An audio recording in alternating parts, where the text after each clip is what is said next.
के करने से थोड़ी ना होगी, किसी के करने से थोड़ी ना कुछ हो रहा है। राहुल जी रहेंगे और राहुल जी ने जो काम देश के अंदर किया वो कोई नहीं कर पाया। राहुल जी की यात्रा के बाद पूरे देश में एक माहौल बना और मैंने दूसरी पार्टी में रहते हुए भी इस बात को कहा था कि राहुल जी परिवर्तन के वाहक हैं और देश की राजनीति के अंदर परिवर्तन लाने का काम करेंगे। आपसे लेना चाहता हूं कि अब मेरे साथ कोई आप जुल्म ना करना, चूंकि अब मैं मानूंगा नहीं और ये तय है कि अगर अब कांग्रेस में जाऊंगा तो फिर कब्र तक कांग्रेस के अंदर। चूंकि जब मैं कांग्रेस छोड़ के गया मैं तब भी कांग्रेस छोड़कर जाना नहीं चाहता। मसूद हमारे साथ मौजूद है, इनसे भी जानने का प्रयास करेंगे। सर, कैसे देखते हैं आप कांग्रेस पार्टी में शामिल हो गए, क्या कुछ करने वाले, क्या रणनीति आपकी रहेंगी? देखिए, आने दीजिए। अभी जो माहौल बना है पूरे देश में, राहुल जी ने जो यात्रा की उसके बाद एक माहौल बना है देश में, तो निश्चित रूप से बदलाव आएगा, परिवर्तन। राहुल गांधी की तुलना रावण से कर दी गई है, फोटो वायरल कर दी गई जमकर। अरे किसी के करने से थोड़ी ना होगी, किसी के करने से थोड़ी ना कुछ हो रहा है। राहुल जी रहेंगे और राहुल जी ने जो काम देश के अंदर किया वो कोई नहीं कर पाया है।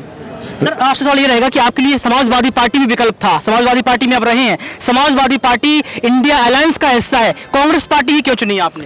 मेरे मन में कांग्रेस है। मेरे मन में कांग्रेस है। तो यहाँ पर आप समझ सकते हैं कि ये पूछताछ की गई, यहाँ पर जानने का प्रयास किया कि आखिर क्यों कांग्रेस पार्टी ही ज्वाइन की, तो साफ तौर पर देखा गया कि उनके मन में ही कांग्रेस है। उनके समर्थकों से भी जानने का प्रयास करेंगे कि इमरान मसूद को लेकर वो क्या कुछ सोचते हैं। आज की इस खास रिपोर्ट में बस इतना ही। देखते रहिए नेक्स्ट 9 न्यूज पॉलिटिकल वाइड। आज के इस हालात में, जिस हालात में हमने कांग्रेस को ज्वाइन करने का काम किया, क्योंकि राहुल जी की यात्रा के बाद पूरे देश में एक माहौल बना और मैंने दूसरी पार्टी में रहते हुए भी इस बात को कहा था कि राहुल जी परिवर्तन के वाहक हैं और देश की राजनीति के अंदर परिवर्तन लाने का काम करेंगे। और वो असर उसका हिमाचल के और कर्नाटक के चुनाव में दिखाई दिया, जब प्रियंका जी ने जाकर के प्रचार किया और प्रचंड बहुमत के साथ दोनों स्टेट में सरकार आई और अब 4 स्टेट में इंशाल्लाह और आने जा रही है। अभी राजीव भाई ने मुझसे सुबह ही पूछा था, तो मैंने ये बात बताई थी कि मैंने कार्यकर्ता ही जितने लोग हैं, मेरी ताकत हैं, इनके वजह से ही मैं पार्टी छोड़कर गया था। और मैंने मीटिंग बुला करके अपने सब लोगों को, 8-10 हज़ार आदमी था सहारनपुर में, पूछा था कि आप लोगों ने मेरा जो पेंडुलम बना दिया, अब बताओ मैं क्या करूं।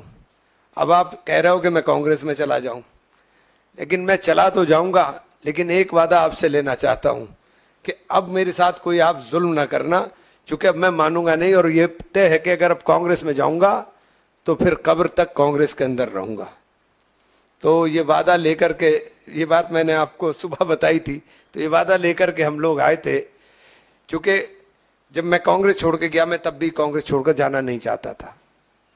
और राहुल जी और प्रियंका जी का जो स्नेह मेरे साथ रहा, मैं उसका सदैव ऋणी रहूंगा।